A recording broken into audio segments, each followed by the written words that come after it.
షాద్ నగర్ పరువు హత్య కేసులో సంచలన విషయాలు వెలుగులోకి వస్తున్నాయి. పక్కా ప్లాన్ ప్రకారమే అక్కను రోహిత్ హత్య చేశాడా? ప్రస్తుతం ఈ అంశానికి సంబంధించి చర్చ జోరందుకుంటోంది. అక్కను చంపే ముందు రీల్స్ చేశాడు రోహిత్.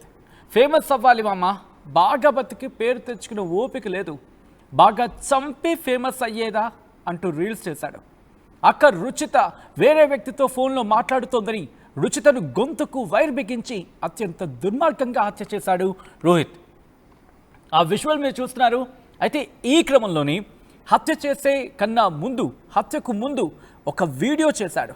మరి ముఖ్యంగా ఇన్స్టాలో ఒక రీల్ చేశాడు. ప్రస్తుతం ఆ రీల్కి సంబంధించి ఒక చర్చ జరుగుతోంది. ఒకసారి రీల్ మీరు చూసేయండి, ఆ తర్వాత ఇన్ డీటెయిల్గా మాట్లాడుకుందాం. ఫేమస్ అవ్వాలి మనమా, బాగా బతికి పేరు తెచ్చుకునే ఓపిక లేదు, బాగా చంపి ఫేమస్ అయ్యేదా? ఫేమస్ అవ్వాలి మనమా, బాగా బతికి పేరు తెచ్చుకునే ఓపిక లేదు,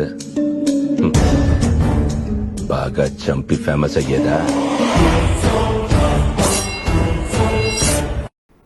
సో చూసారుగా పిచ్చి ఏ స్థాయికి వెళ్ళిపోయిందో. పరాకాష్ట అంటూ ఉంటారు, పిచ్చి పరాకాష్ట అంటూ ఉంటారు.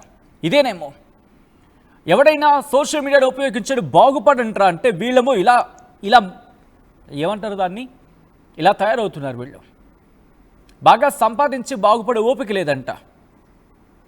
ఓపిక లేనప్పుడు దేనికి? ఆ డైలాగ్ ఒకసారి చూడండి, ఆ రీల్ చూడండి, ఎంత దుర్మార్గం అది.